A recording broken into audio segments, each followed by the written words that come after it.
तो जो हमारा न्यूट्रिशन वाला प्रोसेस है वो हमारा बक्कल कैविटी से स्टार्ट हो जाता है। किससे स्टार्ट होता है? बक्कल कैविटी से। बक्कल कैविटी, बक्कल कैविटी मतलब के माउथ से स्टार्ट होता है हमारा। बक्कल कैविटी किसमें? माउथ से, यानी टीथ से। जो हमारा डाइजेशन का प्रोसेस है, ठीक है, न्यूट्रिशन वाला, न्यूट्रिशन तो कर लिया, अभी डाइजेशन तो होनी है ना, उसमें वो वाला पार्ट भी हम करने जा रहे हैं। तो चलिए देख लेते हैं। तो ये भी न्यूट्रिशन इन प्लांट्स करने वाले हैं।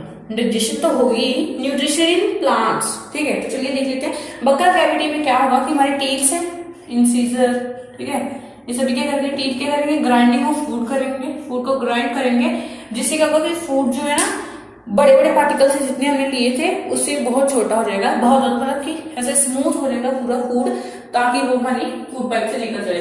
अगर हमारी फूड पाइप मान लो इतनी ही है, अगर इतना बड़ा फूड आ गया तो वो इससे कैसे गुजरेगा, ठीक है। इसलिए हम हमारे टीथ है जो कि हमें ग्राइंड करने में हेल्प करते हैं।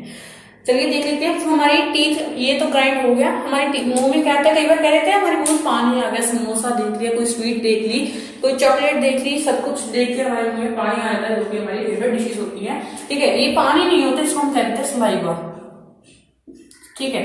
सलाइवा का मेन फंक्शन क्या है? जो हमारा फूड आया वो फूड कई बार तो हम जूस के साथ खाते हैं ऐसे, पर कई बार क्या होता है हम सीधा फूड ही अकेला फूड ही खाते हैं, जो कि बहुत ड्राई होता है, जो कि हमारे गले में से अटक जाता है कई बार। तो हमारे मुंह में सलाइवा आता है, जो कि क्या करता है? फूड को वेट कर देता है, ठंडा, मतलब ठंडा कह रहा हूँ, उसको मॉइस्ट कर देता है, गीला गीला कर देता है, ताकि हमारी फूड पाइप से आराम से मजेदार से जो हमारा फूड है वो पास हो जाए। बट हमारी फूड में जो हमारी फूड में सलाइवरी अमाइलेस होता है, सलाइवरी अमाइलेज, जो कि क्या करता है? स्टार्च को शुगर की फॉर्म में जो क्या करता है? कन्वर्ट कर देता है। इसको स्टार्च को शुगर की फॉर्म में जो है कन्वर्ट करवा देता है। वो किसकी मदद से होता है? मैंने आपको सबसे पहले ही बताया था, एंजाइम्स की मदद से होता है, एंजाइम्स की मदद से, ठीक है। एंजाइम्स की मदद से सब कुछ होता है। एंजाइम क्या है? बायोकैटलिस्ट है, जो कि किसी चीज की ब्रेकडाउन करने में हेल्प करते हैं। ये भी आपको हो गया क्लियर। स्टार्च को शुगर की फॉर्म में कन्वर्ट करने में हेल्प करता है, स्टार्च को शुगर की फॉर्म में लाने के, स्टार्च को शुगर बनाने के, इसका मेन काम, ठीक है। आगे हम देख लेते हैं जो हमारी अगर फूड तो मैंने बक्कल कैविटी से निकाल दिया, आगे हमारी बात आती है, किसकी बात आती है? इसकी आती है हमारी फूड पाइप की टर्न आ रही है, ठीक है। फूड तो मॉइस्ट हो गया, अच्छी तरीके से हमने अच्छे तरीके से सब कुछ कर दिया, टीथ ने ग्राइंड कर दिया, बक्कल कैविटी से पास हो रहा है, अभी नीचे जाना है इसको, क्योंकि सारा कुछ जो प्रोसेस होने थे वो हो गए, ठीक है। अब क्या होगा कि जो हमारी फूड पाइप से फूड जो है जाएगा, मॉइस्ट हो जाएगा, फूड जो है मॉइस्ट है, ठीक है। मॉइस्ट फूड क्या करेगा? आराम से ऐसे नीचे नीचे जाएगा। बट हमारी फूड पाइप का कई बार बताया था साइज बहुत छोटा होता है, तो इसमें क्या होता है? पेरिस्टाल्टिक मूवमेंट जो है वो होती है, ठीक है। इसमें पेरिस्टाल्टिक मूवमेंट होती है, जिसके कारण क्या होता है? हमारी फूड जो है अच्छे तरीके से पास हो जाता है, ठीक है। तो पेरिस्टाल्टिक मूवमेंट कैसे होती है? जैसे हमारा फूड ऐसे ऐसे कई बार हो जाती है, ठीक है, कई बार नीचे जाकर जैसे जैसे फूड जहां से पास करेगा वहां से जैसे ऊपर काबू होती जाएगी, बहुत मतलब कि ऐसे ऐसे होती जाएगी, ऐसे ऐसे ऐसे फिश की तरह करेगी, जैसे फिश का पीछे वाला पार्ट होता है, ठीक है। नेक्स्ट तरफ चलते हैं। सॉरी, मैं बक्कल कैविटी में टंग का फंक्शन भूल गया। टंग का क्या फंक्शन था बक्कल कैविटी में? टंग जो करती है फूड को मिक्स करने में हेल्प करती है। जैसे हमने बहुत कुछ खाया, उसको मिक्स कर देगी, सब कुछ एक बना देगी, ठीक है। ये तो हमारा हो गया। नेक्स्ट हम चलते हैं अपना पेरिस्टाल्सिस मूवमेंट ही हमारी होगी, बट ये वाला क्वेश्चन हमारी आ जाता होता है कि कौन सा ऐसा डाइजेस्टिव सिस्टम पार्ट है जिसमें फूड डाइजेस्टिव नहीं होता है? वो है हमारी फूड पाइप या इसोफेगस, हम इसको कह सकते हैं। इसमें क्या होता है कि फूड डाइजेस्ट नहीं होता, क्योंकि बहुत लंबी होती है, इसमें पेरिस्टाल्सिस मूवमेंट होती है। अगर ये आपको क्वेश्चन आएगा तो आपने कहना है कि फूड पाइप में फूड इसलिए डाइजेस्ट नहीं होता क्योंकि इसमें कोई भी एंजाइम नहीं है, ऐसा कोई भी ऑर्गन इसमें नहीं प्रेजेंट है, ऐसा कोई भी चीज छोटी, खुद भी बहुत छोटी है, ऐसी कोई चीज इसमें प्रेजेंट नहीं है जो कि फूड की डाइजेशन में हेल्प करे। नेक्स्ट हमारे आते हैं स्टमक की बॉडी। स्टमक देख लेते हैं अच्छे तरीके से, इसको इरेज कर देता हूँ पहले। स्टमक क्या है हमारा? स्टमक बहुत बार नाम सुना है, ये जे शेप्ड ऑर्गन है। कौन सा? जे शेप्ड। आपको ये भी क्वेश्चन आता है कि कौन सा ऑर्गन है डाइजेस्टिव सिस्टम में जिसका जो शेप है वो जे शेप्ड है, ठीक है। ये जे शेप्ड है, करता क्या है कि फूड की डाइजेशन में बहुत तरीके से हेल्प करता है। इसकी जो अंदर वाली बोल्स हैं, ठीक है, वो क्या करती है कि डाइजेशन में मेन हेल्प करती हैं, वो कुछ रिलीज कर देती हैं ऐसा कि जो जिसके कारण क्या होता है कि हमारे स्टमक में डाइजेशन के काम आ जाते हैं। ठीक है, तो भी देख लेते हैं कौन कौन सी चीजें, ये है हमारी 3 चीजें रिलीज होती हैं। एक होता है सबसे पहले HCl, हाइड्रोक्लोरिक एसिड, म्यूकस, और जो मेन चीज है वो है पेप्सिन। ये किसके द्वारा रिलीज होती है? ये हमारी जो स्टमक की इनर लाइनिंग है, इनर लाइनिंग ऑफ स्टमक से रिलीज होती है। Inner lining of stomach, stomach की इनर लाइनिंग से इतनी चीजें रिलीज हो जाती हैं। आप बोलोगे कितनी ज्यादा हार्मफुल है हाइड्रोक्लोरिक एसिड, इस स्टमक को क्यों हार्म नहीं करता? अगर हम इसको कपड़े की फेंक दें, कपड़ा जल जाता है, हाइड्रो हमारा जो स्टमक है वो तो रोज ही जला हुआ, ऐसे क्यों नहीं होता? क्योंकि म्यूकस जो अपनी लाइनिंग बना देते हैं। जैसे मान लो स्टमक हमारा गोल है, मान लीजिए, ठीक है, इसमें करके सबसे पहले हमारे म्यूकस के ऐसे लेयर चढ़ जाएंगे यहाँ पे, फिर हाइड्रोक्लोरिक एसिड आएगा, HCl आ जाएगा, और यहाँ पे एक ऐसा केमिकल सा रिलीज होगा जिसको हम कहते हैं पेप्सिन।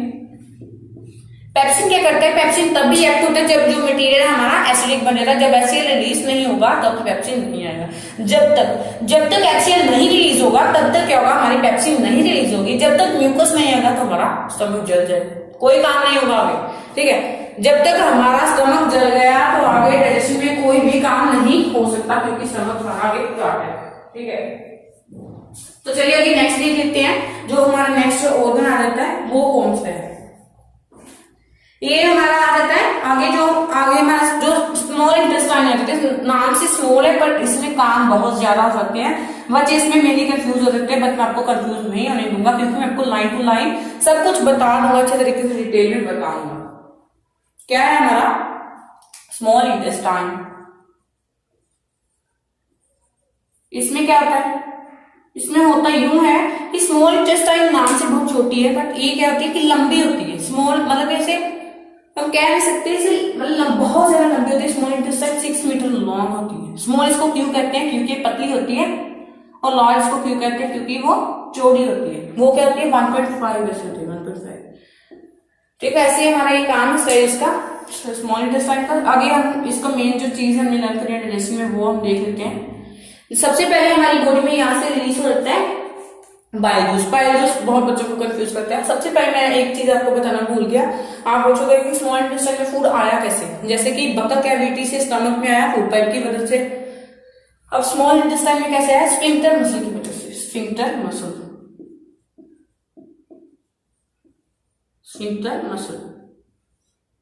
ठीक है, फूड इसमें आ गया, स्फिंक्टर मसल की मदद से आ गए। बाइल जूस जो रिलीज होंगे, आगे पूछोगे बाइल जूस की पूरी हिस्ट्री बताने वाला हूँ। बाइल जूस सीक्रेट कहां से होते हैं? लीवर से होते हैं। अगर ये ज्यादा निकल आए, बच्चों को बहुत कंफ्यूजन हो जाती है। अच्छे तरीके से ध्यान से छोड़ो, जो आसपास हो रहा है उसको बिल्कुल नजरअंदाज करो। जो क्यों है बाइल जूस लीवर से सीक्रेट होता है, और अगर ये ज्यादा रिलीज हो जाएगा तब कहां पर स्टोर होगा? स्टोर कहां पर होगा? इसका स्टोर कहां पे? गोल ब्लैडर है।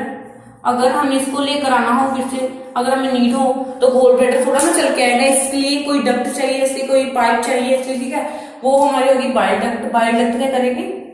गोल ब्लैडर से हमारी स्मॉल इंटेस्टाइन में आने पे हेल्प करेगी बाइल डक्ट। ठीक है, इसका भी काम हो गया। नेक्स्ट हमारा आ जाता है बाइल डक्ट। ऐसे आ गया, बाइल जूस तो आ गया। ठीक है, सब कुछ ये देख लिया हमने। बाइल जूस का फंक्शन क्या है ये तो बताओ, इतना इंपॉर्टेंट क्यों है? इतनी स्टोर होता है, फिर से आता है, ये इसका फंक्शन क्या है वो भी आपको बता देते हैं। बाइल जूस क्या करता है कि इमल्सिफिकेशन ऑफ फैट करता है। बहुत बड़ा हो गया, ये बता देते हैं इसको भी क्या है। Emulsification of fat. सबसे पहले इमल्सिफिकेशन का अगर आपको मतलब पता चल गया, सारी हिस्ट्री आपको बाइल जूस की कुंडली पता चल जाएगी। इमल्सिफिकेशन का मतलब है कि ब्रेकडाउन। इमल्सिफिकेशन का मतलब है ब्रेकडाउन। जैसे फैट होती है, फैट में आप लिखा है इमल्सिफिकेशन ऑफ फैट होती है लार्जर, जो बहुत बहुत बड़े फैट के ग्लोब्यूल्स होते हैं, बहुत जैसे ये वाली फैट है, बहुत बड़ी फैट है, इसको ये इमल्सिफाई हो गए छोटे छोटे फैट के पार्टिकल्स में ये बदल देगा। छोटे छोटे पार्टिकल्स में ये बाइल जूस क्या करता है, इसको बदल देगा, जिसके कारण क्या होगा कि डाइजेशन बहुत इजी प्रोसेस हो जाएगा। ठीक है, नेक्स्ट जो हमारा आता है बाइल जूस के साथ साथ आ जाता है बाइल सॉल्ट। बाइल सॉल्ट बहुत इंपॉर्टेंट फंक्शन प्ले करते हैं, वो भी देख लेते हैं। बाइल जूस तो क्या करते हैं? इमल्सिफिकेशन कर देते हैं, बट बाइल सोल्ट का क्या फंक्शन है? बाइल सोल्ट भी इसके साथ में आ जाते हैं, क्योंकि वो बहुत छोटे पार्टिकल होते हैं, सेमी परमिएबल मेम्ब्रेन से भी कई बार पास कर जाते हैं। अच्छे तरीके से इरेज कर दूं, क्योंकि आपको विजिबिलिटी अच्छी नहीं हुई तो पढ़ाने का कोई मतलब ही नहीं है। अभी बाइल सॉल्ट के बारे में देख लेते हैं। बाइल सॉल्ट, बाइल सॉल्ट क्या करते हैं? बाइल सॉल्ट में क्या है कि वो जो हमारा स्टमक से HCl वाला फूड है, हमारे स्टमक में HCl वाला फूड है जो कि है एसिडिक, थोड़ा एसिडिक है, ठीक है, एसिडिक है। तो एसिडिक फूड को आइडिया है अल्कलाइन में चेंज, यानी अल्कलाइन का मतलब क्या है? मेन हमारा अल्कलाइन का मतलब है बेसिक। अभी एसिडिक फूड जो बाइल सॉल्ट जो क्या करेगा, एसिडिक को बेसिक में बदल देगा, यानी इसके पीएच को बढ़ा देगा। ये हमने एसिड बेस वाले चैप्टर में किया है। इसको बेसिक कर देगा, पीएच उसकी कम कर देगा, ठीक है। इसको एसिडिक को बेसिक में कर दिया। ये बेसिक में क्यों किया आप पूछोगे इसको, मतलब कि एसिडिक रहता तभी कोई फंक्शन नहीं, इसके बेसिक का भी कोई क्या फंक्शन है? हाँ, इसका फंक्शन है। फंक्शन क्या अभी बता देते हैं। क्या होता है मेनली कि पैंक्रियास जो है वो पैंक्रिएटिक जूस जो है वो रिलीज करता है, जो क्या करते हैं, जिसके पास ये पैंक्रिएटिक जूस तभी एक्ट करते हैं जब मटेरियल जो है बेसिक हो, जब हमारा फूड जो हमारी स्टमक में प्रेजेंट है वो स्टमक सॉरी बोल रहा हूँ, स्मॉल इंटेस्टाइन में प्रेजेंट हो वो बेसिक हो, ठीक है। अब इसको बेसिक कर दिए। आप पूछोगे कि पैंक्रिएटिक जूस में भी कोई अगर टाइप है, जैसे बाइल सॉल्ट आ गया बाइल जूस की तरफ में, हाँ इसमें भी है, वो है हमारी ट्रिप्सिन।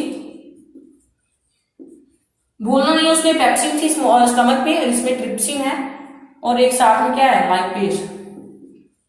ये क्या करेगी, प्रोटीन की ब्रेकडाउन करने में हेल्प कर देगा, प्रोटीन को ऐसे डाइजेशन, प्रोटीन्स की डाइजेशन करने में हेल्प करेगा, और लाइपेज क्या करेगा, डाइजेशन ऑफ फैट्स, फैट्स की डाइजेशन में लाइपेज जो हेल्प करेगा, ठीक है। ये भी आपको हो गया क्लियर, पैंक्रिएटिक जूस क्लियर। अब स्मॉल इंटेस्टाइन का लास्ट वाला पार्ट आ रहा है, बहुत इजी है बट बच्चे इसमें ही कंफ्यूज हो जाते हैं, तो सारा हमारा स्मॉल इंटेस्टाइन का पढ़ने में बेकार चला जाता है। 3 चीजें आपको लर्न करनी सिर्फ, जो भी लास्ट वाला टॉपिक आ रहा है, ठीक है। स्मॉल इंटेस्टाइनल जूस जो रिलीज होते हैं,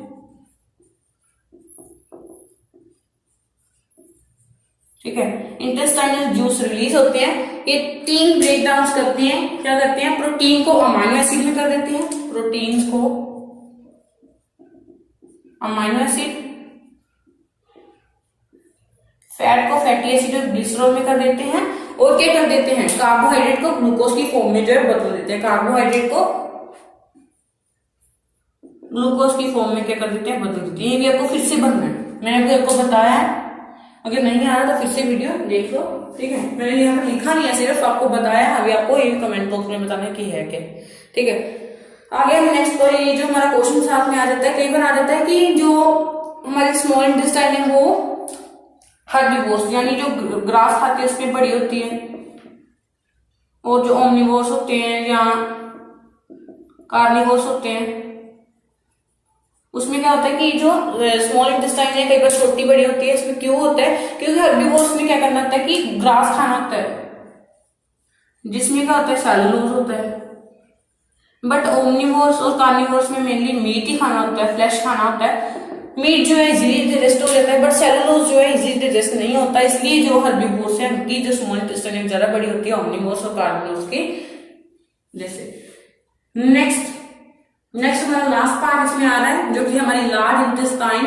लार्ज इंटेस्टाइन में भी आपको बता देता हूँ, इसमें बहुत इजी है, ऐसा झमेला नहीं है स्मॉल इंटेस्टाइन की तरह। लार्ज इंटेस्टाइन में कई बार क्या होता है कि न्यूट्रिएंट्स जो इंपॉर्टेंट न्यूट्रिएंट है वो भी क्या चले जाते हैं, वेस्ट के साथ चले जाते हैं।